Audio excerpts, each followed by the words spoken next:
Good morning students. BA second year की economics की class में यूनिट फर्स्ट के अंतर्गत हम मुद्रा के परिमाण सिद्धांत के बारे में चर्चा कर रहे थे। इसके अंतर्गत हमने पिछली क्लास में मुद्रा के परिमाण सिद्धांत के अंतर्गत सौदों का दृष्टिकोण किया, जो कि प्रोफेसर इरविंग फिशर के द्वारा दिया गया। इसके अंतर्गत हमने फिशर की सिद्धांत की या मुद्रा के परिमाण सिद्धांत की मान्यताएं की, जो कि सारी मान्यताएं हमने विस्तृत रूप से देखी और उसके बाद हमने फिशर के समीकरण को भी किया। और उसके अंतर्गत हमने ये देखा कि V1 और T को स्थिर रखने पर कीमत स्तर में जो परिवर्तन होता है वो कीमत स्तर में परिवर्तन मुद्रा की पूर्ति में या मुद्रा की मात्रा के अनुसार ही होगा। आपको मैंने एक सारणी बना के दी थी, जिसके अंतर्गत मैंने आपको ये बताया कि अगर मुद्रा की मात्रा को दुगना कर दिया जाता है तो कीमत स्तर भी दुगना हो जाता है और मुद्रा का मूल्य आधा रह जाता है।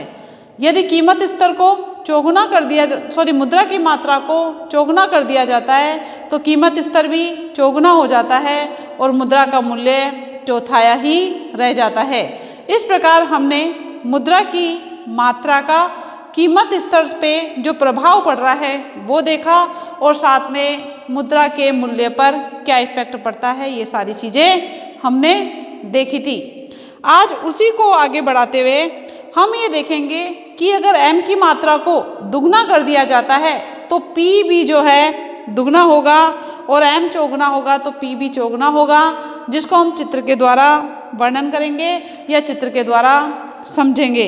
इसके अंतर्गत आप सबसे पहले हेडिंग डालिए मुद्रा फिशर का परिमाण सिद्धांत। फिशर के मुद्रा का परिमाण सिद्धांत डाल दीजिए या सौदों का दृष्टिकोण डाल दो। फिशर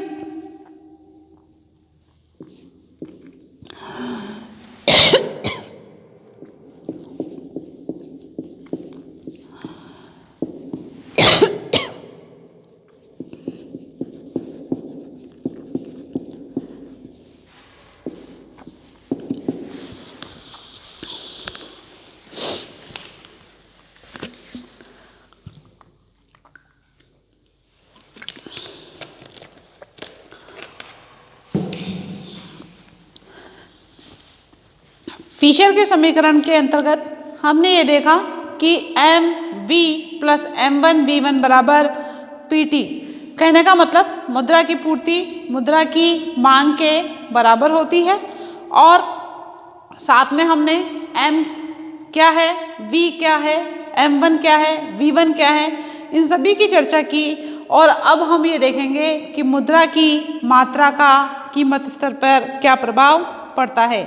इसके अंदर हम चित्र बनाएंगे जिसमें आप वही 0x अक्ष और 0y अक्ष होगा। ये आपका 0x अक्ष है और ये आपका 0y अक्ष है। 0y अक्ष पर सामान्य कीमत स्तर आएगा। क्या आएगा? सामान्य कीमत स्तर, जिसको हम P से डिनोट करते हैं। और जो 0x अक्ष है वहाँ पर आएगी आपकी मुद्रा की मात्रा। क्या आएगी? मुद्रा की मात्रा, और वो भी करोड़ रुपए में। इकाई लिख रखी है हमने करोड़ रुपए में। इसके अंतर्गत यहाँ पर 2, 4, 6, 8, 100, 200, 300, 400 और आगे भी ऐसे ही चलता रहेगा। इसके अंतर्गत आप देखिए 0x अक्ष पर मुद्रा की मात्रा मापी गई है, 0y अक्ष पर सामान्य कीमत स्तर लिया गया है। 0r सरल रेखा m और p के संबंध को बताती है। तो हम 0 अक्ष से एक रेखा खींचेंगे जो कि एक सीधी रेखा होगी और वो होती है 45 डिग्री की रेखा। ये रेखा मुद्रा की मात्रा और कीमत स्तर के संबंध को बताती है। जब m 200 से 200 हो जाता है तो p भी जो है 2 से 4 हो जाएगा और m के 100 से 400 करोड़ हो जाने पर p भी आपका 2 से 8 हो जाता है। ये देखो यहाँ पर, ये देखो जब आप स्केल से बनाओगे बिल्कुल एग्जैक्ट बनेगा। ये संबंध क्या बता रहा है? ये संबंध सीधा संबंध या धनात्मक संबंध को व्यक्त कर रहा है। दोनों में कैसा संबंध होता है? सीधा संबंध होता है। m की मात्रा बढ़ रही है तो p की मात्रा भी उसी अनुपात में बढ़ती है, अर्थात p की जो मात्रा है वो m की मात्रा पर निर्भर होगी। अगर m आधा होगा तो p भी आधा होगा, m दुगना होगा तो p भी दुगना होगा, m 4 गुना होगा तो p भी 4 गुना होता है। इस प्रकार p और m का संबंध हमने चित्र के द्वारा देखा है। अब हम दूसरा चित्र बनाएंगे जिसके अंतर्गत हम मुद्रा की मात्रा और मुद्रा के मूल्य के संबंध के बारे में करेंगे। आप याद करो, जब अपन इस चित्र को इस टॉपिक को स्टार्ट किया था तो मैंने एक सारणी बनवाई थी। उस सारणी में स्थितियाँ थी, एक तरफ क्या थी? स्थितियाँ, जिसके अंतर्गत फर्स्ट स्थिति, सेकंड स्थिति, थर्ड स्थिति, फोर्थ स्थिति इस प्रकार की थी। यहाँ पर मुद्रा की मात्रा थी, यहाँ पर कीमत स्तर था और यहाँ पर आपका मुद्रा का मूल्य था। यहाँ पर क्या थी? मुद्रा की मात्रा।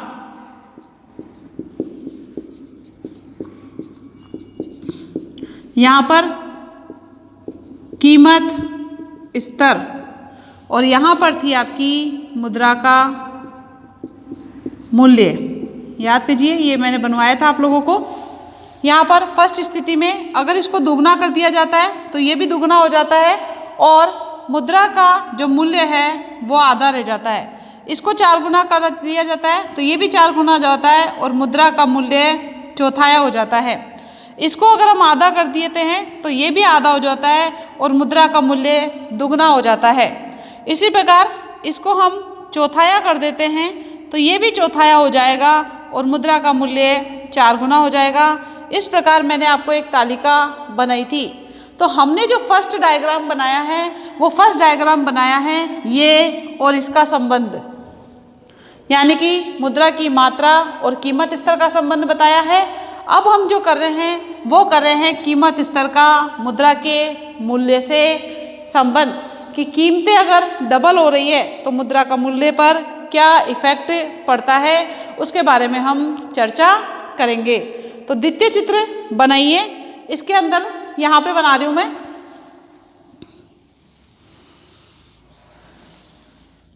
ये आपका x अक्ष है, ये 0 अक्ष है, ये y अक्ष है। 0 y अक्ष, 0 x पर आपकी मुद्रा की मात्रा आएगी और 0 y अक्ष पर मुद्रा का मूल्य, मुद्रा का मूल्य आएगा और यहाँ पर आएगी आपकी मुद्रा की मात्रा जो कि 0x होता है। यहाँ पर देखिए हम 0x पर m,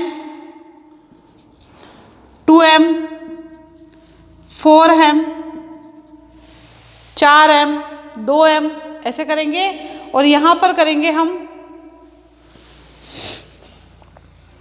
1/p, 1/2p और 1/4p।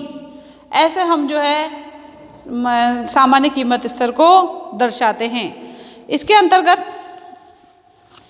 जो चित्र बनेगा वो चित्र आपका ऊपर से नीचे की तरफ होगा। बना के देखते हैं अभी अपन, आप लोग इतना बनाइए। इसके अंतर्गत जो है मुद्रा की मात्रा के 4 गुना हो जाने से मुद्रा का मूल्य चौथाया हो जाएगा। ये चित्र के द्वारा स्पष्ट किया जाएगा। यहाँ पर देखो, ये ऊपर से ऐसे नीचे की तरफ आएगा, यानी जब मुद्रा की मात्रा m है तो कीमत स्तर 1/p है। जब मुद्रा की मात्रा और जो है कम हो जाती है तो ये और कम हो जाएगा, मुद्रा की मात्रा और बढ़ जाती है तो कीमत स्तर और कम हो जाता है। यानी ये मुद्रा का मूल्य है, ये मुद्रा की मात्रा है। यहाँ पर कीमत स्तर का या मुद्रा के मूल्य का मुद्रा की मात्रा से संबंध बताया है। अगर मुद्रा की मात्रा m से 2m हो जाती है तो यहाँ पर देखो मुद्रा का मूल्य 1/p से घटकर 1/2p हो जाता है। और मुद्रा की मात्रा 2m से 4m हो जाती है तो मुद्रा की जो मूल्य है वो 1/2p से घटकर 1/4p हो जाता है। इस प्रकार मुद्रा का मूल्य और मुद्रा की मात्रा में कैसा संबंध होता है? विपरीत संबंध पाया जाता है। इस चित्र को देखकर आप लगा लोगे आइडिया। इस प्रकार ये जो चित्र है, इस चित्र की आकृति कैसी होती है? आयताकार हाइपरबोला। कैसी होती है? आयताकार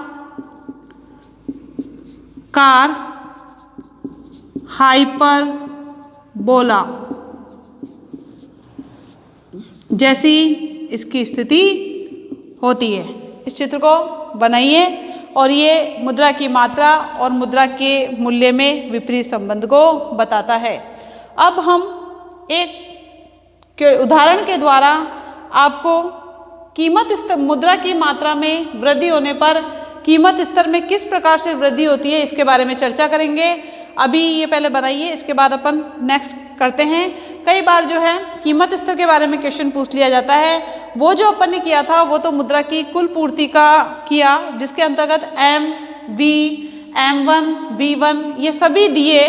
तो उसके बाद जो है मुद्रा की कुल पूर्ति कितनी होती है इसके बारे में हमने चर्चा की थी।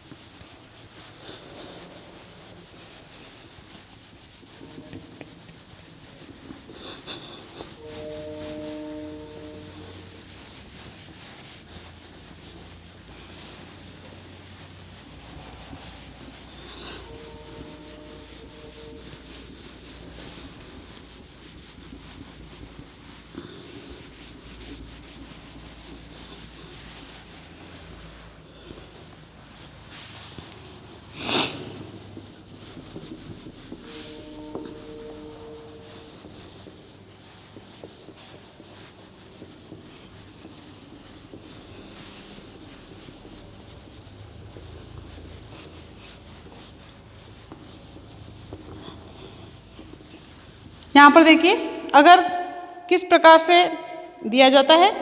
मान लीजिए देश में वर्ष में M बराबर 200 रुपये। M बराबर क्या है? 200। V आपका 10। M1 है आपका 900 और V1 है आपका 20। T है यहाँ पर 20,000। T कितना है? 20,000, जिसको 100 की मात्रा बोलते हैं। तो M के 400 हो जाने पर P भी दुगना हो जाएगा। ये आपको मैं करके बताती हूँ। अगर M की मात्रा कितनी कर दी? 400। M की मात्रा यदि M की मात्रा 400 कर दी जाए तो P कितना होगा? P किसको बोलते हैं?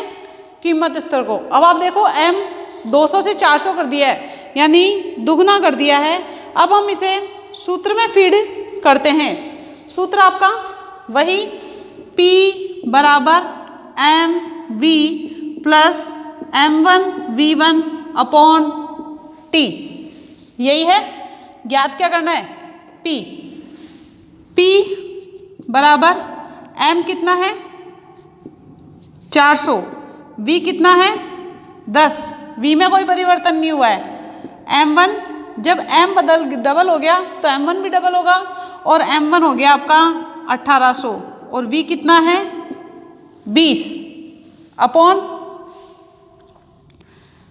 T कितना है 20,000।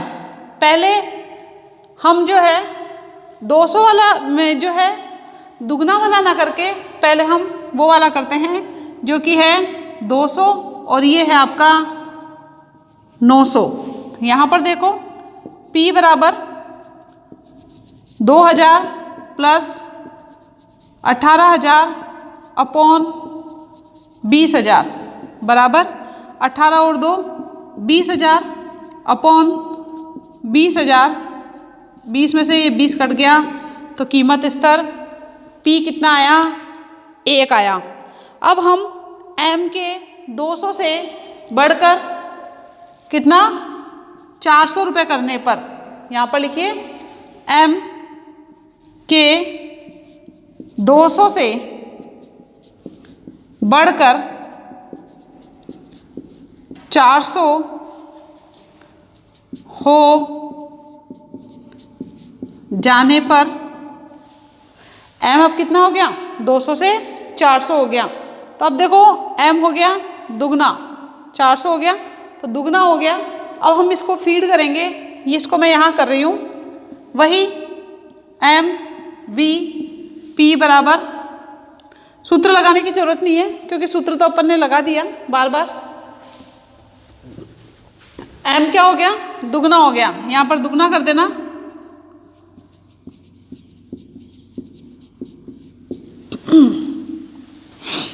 तो P बराबर 400 into 10 plus 1800 into 20 upon 20,000। T में कोई परिवर्तन नहीं हुआ है, सिर्फ M में परिवर्तन हुआ है और M बढ़ेगा तो M1 भी बढ़ेगा उसी अनुपात में। फिशर के समीकरण में अपन ने जो मान्यताएं की थी उन मान्यताओं को याद करिए, जहाँ पर अपन ने लिखा M जिस अनुपात में बढ़ता है M1 भी उसी अनुपात में जो है बढ़ता है। इस प्रकार यहाँ पर P देखिए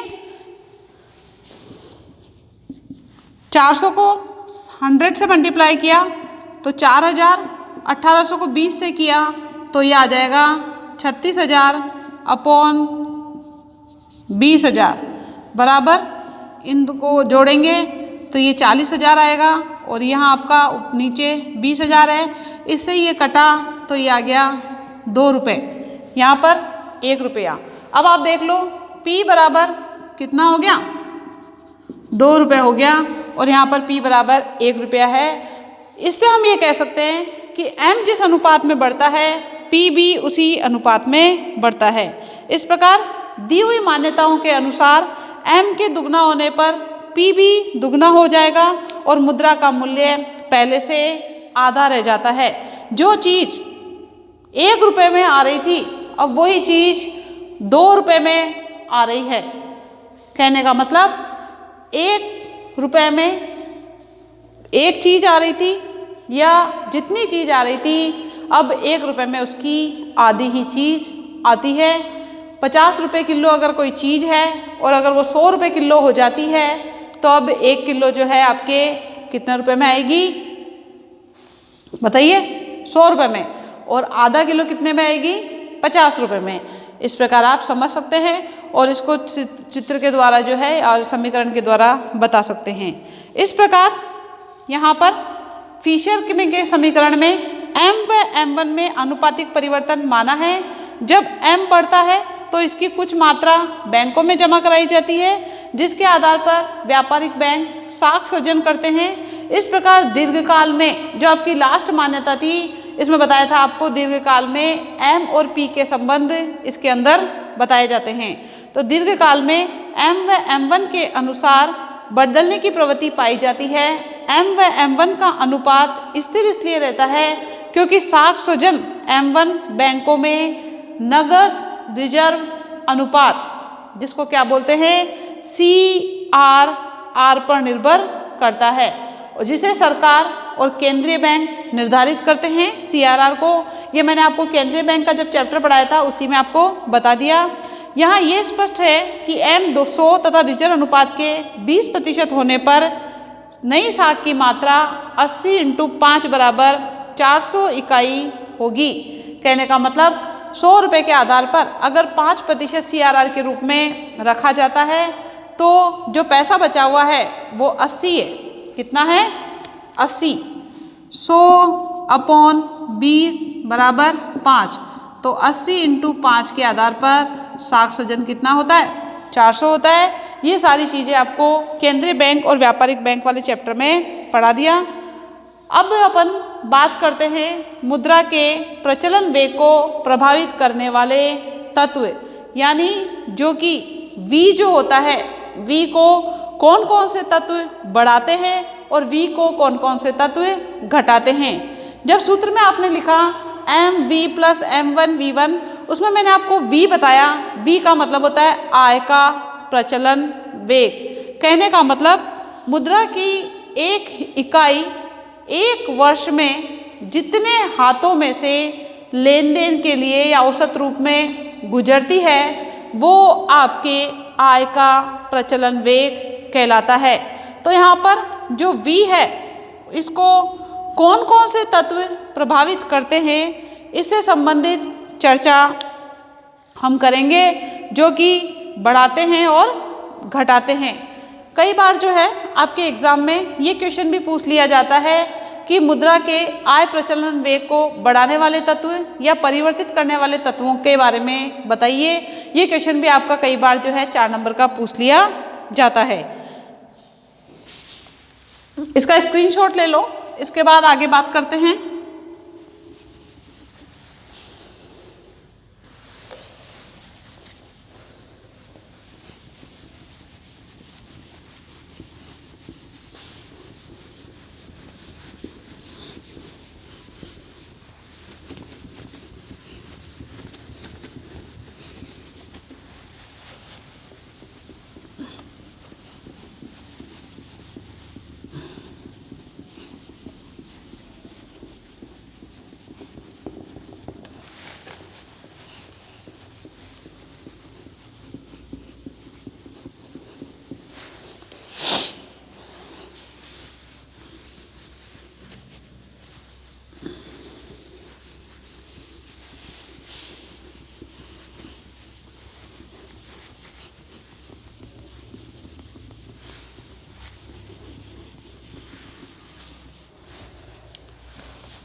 मुद्रा का प्रचलन वेग या आय प्रचलन वेग की बात कर रहे हैं, तो मुद्रा के प्रचलन वेग को प्रभावित करने वाले तत्वों में या संचलन वेग को प्रभावित करने वाले तत्वों में निम्न चीजें आती है, जिसके अंतर्गत फर्स्ट आएगा आपका भुगतान की अवधि।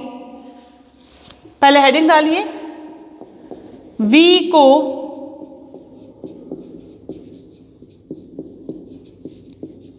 प्रभावित, थोड़े साफ नहीं हुआ,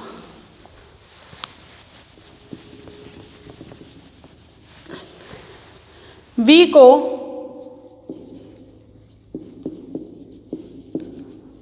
प्रभावित करने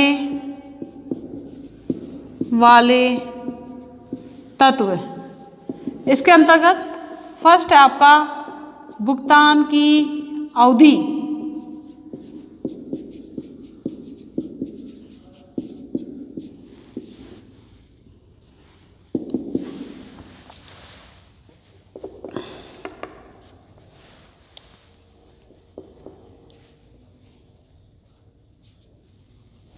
भुगतान की अवधि V को प्रभावित करती है। सर्वप्रथम इस पर भुगतान की अवधि का प्रभाव पड़ता है। यदि मान लीजिए महीने के महीने वेतन मिलता है, हर महीने वेतन मिलता है, तो आपके एक साल में कितने महीने होते हैं? 12 महीने होते हैं। तो जो पैसा आपको प्राप्त हो रहा है उस पैसे को आप एज इट इज रखोगे तो नहीं, उस पैसे को आप बाजार में अपनी आवश्यकता की वस्तुएं और सेवाएं खरीदोगे, तो वहाँ पर V बराबर क्या हो जाएगा? 12 हो जाता है।